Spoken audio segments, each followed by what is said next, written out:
اس وقت ملت ان حالات سے گزر رہی ہے اس کو بتانے کی ضرورت نہیں ہے، لیکن پچھلے زمانے میں فرق یہ ہے کہ جو تبدیلیاں سالوں میں ہوتی تھی وہ اب مہینوں میں ہوتی ہیں۔ سوچتے تھے ایک آدھ سال کے بعد حالات تبدیل ہو جاتے تھے، اب ایک آدھ سال کے بعد میں مہینوں بلکہ اس سے آگے بڑھ کر ہفتوں میں حالات اپنا رخ بدل گئے، اور اگلے چند سالوں میں کیا ہوگا اور دشمن کہاں تک کامیاب ہوگا اپنے منصوبے میں کہا نہیں جا سکتا۔ اس کا اندازہ لگانا یہ مشکل ہے کہ اس وقت جو سامنے حالات نظر آ رہے ہیں وہ دوسرے ہیں، اور اندر سے ان کی جو تیاری ہے عالمی سطح پر وہ کچھ اور ہے۔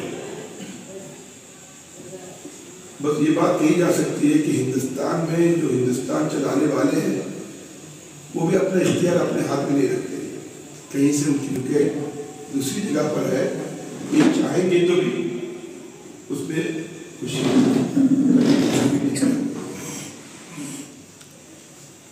ان پر جو ہے کسی اور جگہ سے لینے کی ضرورت نہیں۔ کہاں سے ہے یہ؟ اسلام مسلمانوں کے تعلق سے اور خاص کر ہندوستان کی مسلمانوں کے تعلق سے پلان بنا کے ان سے جو ہے اس پلان کو امپلیمنٹ کرایا جا رہا ہے۔ پہلے ہم کہتے تھے کہ فلاں ہیڈ کوارٹر سے یہ سب چیزیں ہوتی ہیں، اب ہیڈ کوارٹر کا بھی ہیڈ کوارٹر ہو گیا عالمی سطح پر، لیکن ہم صاحب ایمان ہیں۔ اللہ ولی الذین آمنوا ومکروا مکر اللہ واللہ خیر الماکرین۔ ہم تو اللہ کے لیے کر رہے ہیں، اللہ ہمارے ساتھ ہے، کائنات کی پوری طاقتیں مل کر بھی کوئی منصوبہ بنائیں گی، اللہ کے لیے اس کو ختم کرنا سیکنڈوں میں بھی کوئی دشوار نہیں، لیکن کچھ شرطیں ہیں۔ ہم اپنے زندہ ہونے کا ثبوت دیں اور کچھ نہ کچھ ہمیں بھی کرنا پڑے گا، پھر اللہ کی مدد آئے گی۔ ہم ہاتھ پر ہاتھ دھریں بیٹھ جائیں گے، اللہ کی مدد نہیں آئے گی۔ اللہ کی قدرت الگ ہے، اللہ کی عادت الگ ہے۔ کائنات کا نظام اللہ کی قدرت کے ساتھ اللہ کی عادت کے مطابق چلتا ہے۔ اللہ کی عادت یہ ہے سامنے والا کچھ نہ کچھ کرے پھر اللہ کی مدد آئے گی، پھر بھی نہیں کریں گے ایسا نہیں ہو سکتا۔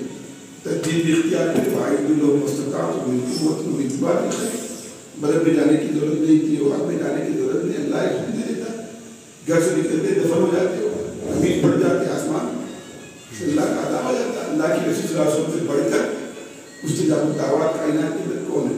انبیاء کرام ہیں اور پھر اللہ کے رسول صلی اللہ علیہ وسلم ہے۔ یہ اللہ کے رسول صلی اللہ علیہ وسلم نے بھی اس کا سہارا نہیں دیا، اللہ تو اپنی قدرت دیا، جیسے کہا اس کے مطابق کچھ کوششیں کی، پھر اللہ کے حوالے کی، اللہ میرے بس میں جو تھا میں نے کیا۔ ہم بھی اللہ کے رسول صلی اللہ علیہ وسلم کی جانشین ہیں، ان تدبیروں اور منصوبوں کے ساتھ ہمیں چلنا ہے اور اسی میں اپنے کو زندہ رکھنے کی کوشش کرنا، کامیاب بھی ہو جائیں گے۔ اس سے بہتر حالات آ چکے ہیں، لیکن پہلے کے حالات میں اور اب کے حالات میں فرق ہے۔ پہلے کے حالات میں نشانہ مسلمان تھے، اب کے حالات میں نشانہ اسلام ہے۔ پہلے ان کو نفرت تھی داڑھی سے، ٹوپی سے، مسلمانوں کے ناموں سے، مسجدوں سے، اب ان کو اس سے زیادہ نفرت نہیں ہے، بلکہ اس کیا کہتے ہیں غیرت کی چنگاری سے جو کسی طرح بھوکتی نہیں ہے۔ کم سے کم ایمان والے کی دل میں اللہ کو چنگاری رکھی ہے، حمیت، غیرت، جو ہندوستان کے مسلمانوں میں پائی جاتی ہے، دنیا میں کہیں نہیں پائی جاتی، کسی عرب اسلامی ملک میں نہیں پائی جاتی۔ اس کی چھوٹی سی مثال دیتا ہوں، فلسطین، شام، اردو اور مصر جانا ہوا ادھر 3-4 سال پہلے، تو فلسطین سے واپس ہوتے ہوئے ہم لوگ مصر گئے اور مصر میں ٹھہرے ہوئے تھے ہم لوگ قاہرہ۔ ہم نے اپنے ساتھیوں سے کہا، شاہد الدین جزوی وغیرہ جامعہ ازہر میں پڑھتے تھے کہ ہم تحریر اس پر لکھنا چاہتے ہیں، وہ نام سنا تھا یوسف الخضائی، وہاں پر جو ہے تاریخی جلسہ ہوا تھا اور بہت اسلام پسندوں نے وہاں پر اپنے مظاہرے کیے تھے، تاریخی جو ہم دیکھنا چاہتے تھے تحریر اسکوائر، تو تحریر اسکوائر دیکھی گئی اور بتایا کہ تحریر اسکوائر جہاں لاکھوں کا مجمع جمع ہوتا ہے اور احتجاج کرتا ہے۔ ہم نے ان سے پوچھا کہ آپ کے یہاں بھی جامعہ ازہر سے ایک سرکولر ملا ہے کہ جمعہ کے بعد میں یہودیوں کو برا بھلا کہنے والی آیات نہیں پڑھنا چاہیے جمعہ کی نماز میں، خطبے میں، اور یہ ظاہر بات ہے کہ پابندی یہودیوں کے تعلق سے آیات پڑھنے پر نہیں ہے، قرآن مجید پر پابندی ہے۔ ایک مسلم ملک اور جامعہ ازہر کی طرف سے کسی کو خوش کرنے کے لیے کہ آپ کے اس پر احتجاج نہیں ہوا، احتجاج نہیں۔ ہم نے کہا پابندی لگ گئی قرآن مجید کی آیات کے مطلب قرآن مجید پر، اور اس پر لوگ خاموش ہیں۔ ہمارے یہاں پابندی لگنے کی کسی کی دل میں بات آتی ہے تو راستے میں لوگ نکل کر آتے ہیں اور احتجاج کرتے ہیں۔ یعنی وہ زمین ہے ہی نہیں، زمین مردہ ہو، ہر ایک کو اپنے کام سے مطلب، اپنے کاروبار سے مطلب، اپنے اداروں سے مطلب، ملت کچھ بھی کرے، ملت کہیں بھی چلی جائے۔ یہ بات ہمارے یہاں الحمدللہ اب تک نہیں ہے، مجموعی طور پر ضعیف بکر عمر میں ہو سکتی ہے، یہاں وہاں ہو سکتی ہے، لیکن مجموعی طور پر ہمارے یہاں دین کے معاملے میں بڑے احساس ہے، اور یہ حساسیت آپ کو کہیں کسی مسلم اور عرب ملک میں نہیں پائی جاتی۔ اسی لیے آپ اگر یہ کہیں گے پوری دنیا میں اس وقت دشمنوں کا سب سے بڑا ٹارگیٹ ہمارا ملک ہے اور ہمارے ملک کے مسلمان ہیں، تو کوئی بات جو ہے خلاف واقعہ نہیں ہے۔ اور ظاہر بات ہے کہ یہ دین کی اہمیت اور غیرت کہاں سے قائم ہے؟ یہ قائم ہے مدارس کی وجہ سے، ہمارے علماء کی وجہ سے۔ علماء اگر وقت کی ترجیحات کو سمجھیں گے اور دشمن کا اسی طرح مقابلہ کریں گے، دشمن کے منصوبوں کا اس طرح مقابلہ اسلامی تاریخ میں ہمارے بڑوں نے کیا، خاص کر ہمارے ملک میں کیا۔ مثال کے طور پر ہمارے یہاں اس ملک میں دارالعلوم دیوبند قائم ہوا، یہ معاف فرمایا، ہم لوگ دارالعلوم دیوبند کو ایک مدرسہ سمجھتے ہیں۔ اور محمود مدنی صاحب ادھر 2-3 سال پہلے انہوں نے مجھے بلایا اور دیوبند میں کیا کہ فکری الحاد پر آپ محاضرہ دیجیے، وہاں پر ایک ہال ہے، صدیق ہال ہے، کیا نام ہے، محمود ہال ہے، صدیق ہال ہے دارالعلوم، وہاں پر انہوں نے محاضرہ رکھا طلباء کے درمیان۔ ہمارا مولانا خضر شاہ صاحب سے دارالعلوم وقف سے صدارت کر رہے تھے اور انتظام علماء کر رہی تھی، اور زمین دارالعلوم کی تھی، اور مقرر نبوی سے بڑی تعلیم بتا رہے تھے کہ اس طرح وہاں پر ہوتا نہیں۔ تو خیر وہ لطیفے کی بات تھی، تو جس پر بولنا تھا کہ فکری لحاظ اس وقت جو آ رہا ہے ارتداد ذہنی فکری، تو اس پر میرے ذہن بات آئی کہ دارالعلوم کی طلباء ہیں، اساتذہ ہیں، بڑے لوگ ہیں، تھوڑا سا اپنے بڑوں سے سناؤ، سبق دہرانا چاہیے۔ میں نے کہا ہم دارالعلوم رہتے ہیں، دارالعلوم کیا ہے ہم سن نہیں جانتے، مجھے معاف فرمایا۔ میں نے کہا دارالعلوم کا سلسلہ جلسہ ہوگا، دنیا بھر کے لوگ آئے، بلائے گئے، لیکن دارالعلوم کا جو اصل مقصد تھا، دارالعلوم کا اصل جو پیغام تھا، وہاں کوئی نہیں دے سکتا۔ اگر کسی نے دیا تو مولانا علی میاں صاحب کو دلا دیتے۔ مولانا سے کہا گیا کہ آپ جو عربوں کا استقبال کریں، عربوں سے بات کریں۔ مولانا گئے اور مولانا نے دیکھا لاکھوں کا مجمع، حج کی بات، عرفات کے بعد اتنا بڑا مجمع شاید کہیں ملے۔ مولانا معذرت کی کیا میں عربوں سے بات کروں گا، پہلے میں اس مجمع سے کچھ کہنا چاہتا ہوں۔ مولانا نے پھر دیوبندیت کیا ہے اس پر مولانا نے بہت تفصیل کے ساتھ دل کھول کر 4 عناصر سے دیوبندیت بنتی ہے۔ مولانا تقی عثمانی صاحب نے لکھا دارالعلوم کا تشکیل حاصل مولانا علی میاں کی تقریر تھی، لیکن آدمی کیا ہے ہمارے طلباء جانتے ہیں مجدے کے ندے کے مقابلے میں دیوبند ہے، فلاں کے مقابلے میں دیوبند ہے۔ دیوبند نہیں، دیوبند ایک تحریک تھی۔ دیوبند کے بانیان اور زمانے کے ہمارے علماء جتنے ذہین تھے آپ یقین نہیں کرتے۔ اس زمانے کے جو تقاضے تھے اس کو انہوں نے سمجھا۔ اس زمانے کا تقاضا تھا کہ دین کی حفاظت کے لیے اور نئی نسل کو ایمان پر باقی رکھنے کے لیے سب سے بڑی ضرورت ہے کہ ہم دین کے قلعے تعمیر کریں۔ اس کا انتظار نہیں کیا کون پیسہ دے گا، کون بلڈنگ دے گا، کون زمین دے گا، کچھ بھی سمجھ میں نہیں آیا۔ ایک طالب علم کو بلایا، استاد کو بلایا اور اذان کے درخت کے نیچے اپنا کام شروع کیا۔ آج کی دنیا میں وہ انار کا درخت جو ہے خربا خرب بلڈنگوں پر بھاری ہے. وقت تقاضا تھا. جب تقاضا آیا کہ نئی نسل ہاتھ کے اندر مبتلا ہو رہی ہے, شیخ الہند نے عصری تعلیم کا ایک تصور دیا یونیورسٹی کا اور جامعہ ملیہ کے بانی بنے. جب تقاضا تھا کہ فارسی زبان پوری دنیا میں انگریزی کی اس وقت کی جائز ہے اس سے بڑھ کر ہے, انہوں نے کہا کہ فارسیاں پڑھا جائے. اس وقت کی اعتبار سے فیصلہ کیا. منطق کا درجہ سائنس کا تھا. میں نے کہا اگر آج ہمارے ڈاکٹروں کے ذمہ داران زندہ ہوتے تو منطق سے بڑھ کر سائنس کی جو ہے وہ ترویج کرتے, فارسی سے بڑھ کر انگریزی کی ترویج کرتے. اس زمانے کی حساب انہوں نے کیا, لیکن ہم ابانا کذالک یفعلون, اس وقت وہ ماحول ہو نہ ہو لیکن ہم وہی کریں گے. ہمارے ذہن کے اندر بات بیٹھ گئی. بزرگ ہمارے اللہ والے ہمارے اکابر ان کے نقش قدم پر چلے. ان کا نقش قدم اس زمانے کے دارالعلوم میں, ان کا نقش قدم اس زمانے کی ان کی فکر تھی. یہ آج کے زمانے کا تقاضا کیا؟ آج کے زمانے کا تقاضا یہ ہے کہ ہم مدارس کے اندر اپنے 2-4% بچوں کو جو پڑھا رہے ہیں, انہی مدارس کے ذریعے ایسے نظام کو ہم امپلیمنٹ کریں کہ یہاں مدرسوں پہ رہتے ہوئے ہمارے اساتذہ اسکول اور کالج میں اور یونیورسٹیوں میں پڑھنے والے ہماری نئی نسل کی ایمان کی حفاظت کا انتظام کریں. یہ نہیں کہہ رہا میں آپ یونیورسٹی قائم کریں, کالج قائم کریں, لیکن ہے آج کے زمانے میں آپ جو ہے بیٹھے بیٹھے آن لائن ڈیجیٹل ایجوکیشن اور بہت ساری چیزوں کے ذریعے آپ مدد لے کر کر سکتے. مولانا نصیب صاحب پڑھتے آئے تھے ہمارے یہاں, انہوں نے شاید دیکھا لڑکلا ہمارے نوجوان ابھی طلبہ فارغ ہو کے آئے 2-4 سال پہلے کے. انہوں نے کہا کہ ہمیں کام کرنا, بیٹھے کام, کم وقت میں کم خرچ میں کام کرنا. 20 اساتذہ کو انہوں نے مقرر کیا. 57 ملکوں میں قرآن مجید کی تعلیم روزانہ ہوتی ہے. چھوٹے سے گاؤں میں بیٹھے کم وقت میں کم خرچ میں. 57 ملکوں میں جانے کی ضرورت نہیں, 57 عمارتیں بنانے کی ضرورت نہیں. صبح سے شام تک الحمدللہ قرآن آن لائن پورا 3,500 سے 4,000 طلباء اور طالبات مرد اور عورت یورپ میں, امریکہ میں, افریقہ میں یہاں بیٹھ کے قرآن کی تعلیم حاصل کرتے. یہ سوچنا چاہیے. ہم 500 بچوں کو مثال کے طور پر مدرسے میں پڑھا رہے ہیں, 50 لاکھ روپیہ خرچ کر رہے ہیں. آپ 5 لاکھ روپے اس کے اندر شامل کر دیجیے اسکولوں کے لیے, کالجوں کے لیے, کہ ہمارے یہی علماء وہاں جائیں گے, وہاں کی دینی تعلیم کا انتظام کریں گے. کوئی گھنٹہ نہیں دے رہا ہے تو ہفتے میں 1 گھنٹہ ان سے لیں گے.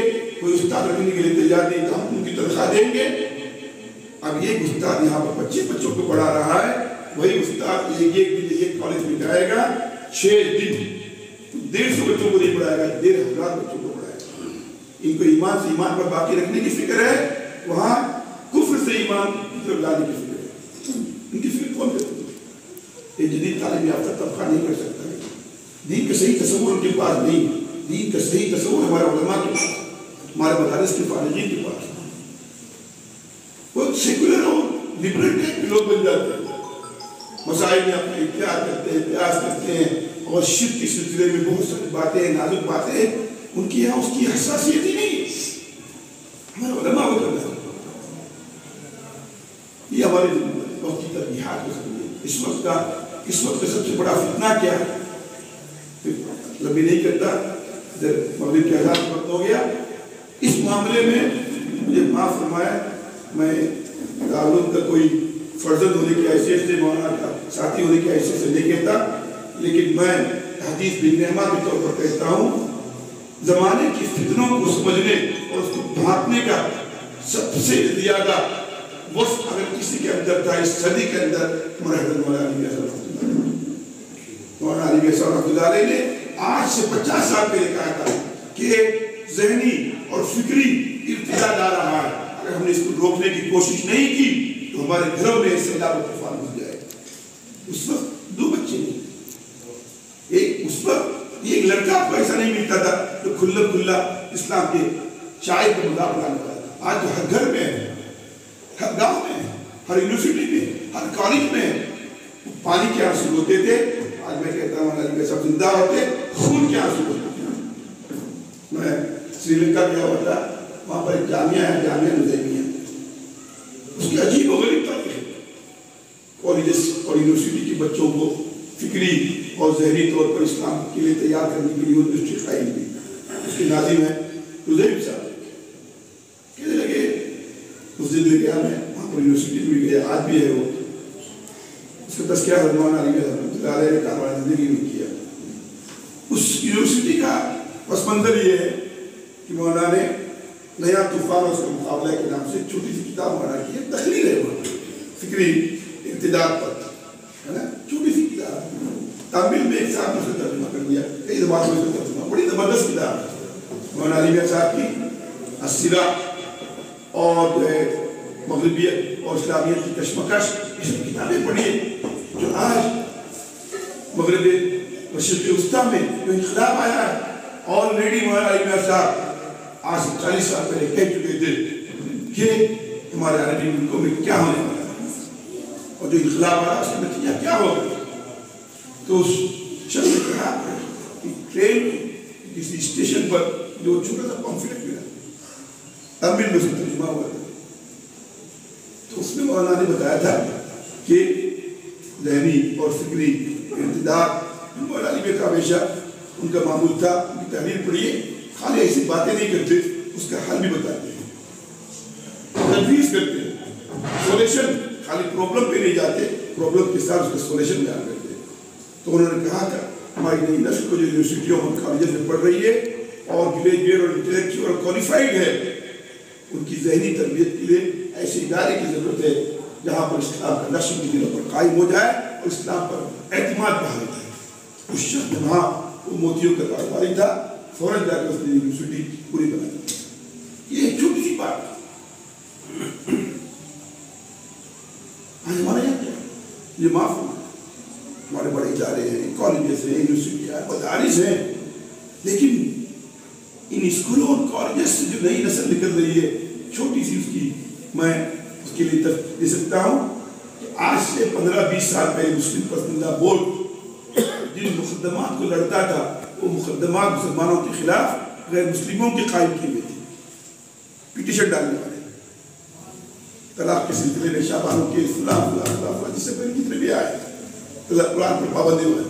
لیکن جب 15-20 سال میں اسلام اور مسلمانوں کے خلاف جتنے مقدمات دائر کیے گئے ہیں, ان سب کو دائر کرنے والے مسلمان ہیں. ایک ایسی نسل پیدا ہو گئی ہے, اب غیر مسلموں کو اس کی ضرورت نہیں ہے. ہمارے اندر پہلے حمید دلوائی اور فلاں نام نہیں لیتا میں, ایک آدھ کوئی ہوا کرتا تھا. آج ہر گھر میں حمید دلوائی, ہر گھر میں اسلام پر اعتراض کرنے والا ہمارے آپ کے بچوں میں ملے گا, چاہے وہ نماز پڑھتا ہو, چاہے وہ روزہ رکھتا ہو, چاہے حج جاتا ہو, لیکن دل مطمئن ہے. ایمان الگ ہے اور اسلام الگ ہے. مولانا محمد الدین رحمۃ اللہ علیہ کا اور مولانا علی میاں صاحب کا موازنہ کرتے ہوئے پروفیسر غالب خورشید صاحب نے ایک مضمون لکھا تھا. ان دو بزرگوں کی خاصیت یہ ہے, ایک نے دل کے ذریعے اور ایک نے دماغ کے ذریعے اسلام کا نقش قائم کرنے کی کوشش کی. چھوٹا چھوٹا ہے, حالانکہ جماعت اسلامی کے لوگ مولانا کی تعریف کریں اتنا آسان نہیں تھا, لیکن کھل کر انہیں تعریف, دل مطمئن ہو, دماغ مطمئن ہو, دونوں چیزیں آج سب سے بڑی ضرورت ہے. ہم لوگ سوچیں, اللہ سے مانگے, اللہ ہم کب اپنے کم خرچ میں کیا کر سکتے ہیں. آج مخلوط تعلیم ہے, مخلوط تعلیم سے کل بے-حیائی آ رہی تھی, آج مخلوط تعلیم سے الحاد آ رہا ہے. کہیں پر بھی جائے, جو لڑکی ہے مسلم کے ساتھ بھاگی ہے, اس نے اس کے ساتھ نکاح کیا ہے, اس کا مطلب یہ ہے کہ اس کے ساتھ کالج میں پڑھتی تھی, ایک ماحول میں رہتی تھی. تو ہمیں بیماری کو سمجھنے کے لیے اس کے بیک گراؤنڈ میں جانا چاہیے. مجھے سر پہ درد ہوا ہے تو حکیم نہیں ہے جو مجھے سر درد کی دوا دے, وہ 10 سوالات کرے گا. آپ کی خلاء حاجت کیسی ہے, پیٹ کا کیا حال ہے, کیا کھائے تھے, میں سر کا پوچھ رہا ہے, پیٹ کا پوچھ رہا ہے. نہیں, سر کا درد پیٹ کی وجہ سے آتا ہے, قبض کی وجہ سے آتا ہے. وہ قبض کی دوا دے گا, سر درد کی دوا نہیں دے گا. ہمیں سمجھنا پڑے گا کہ ملت کا مسئلہ کیا ہے. بچی بھاگ گئی, اس کو پکڑ کے لے آیا, اس کو سزا دی, یہ سزا نہیں. دوسری بچی بھاگ گئی, دوسری بچی بھاگ جائے.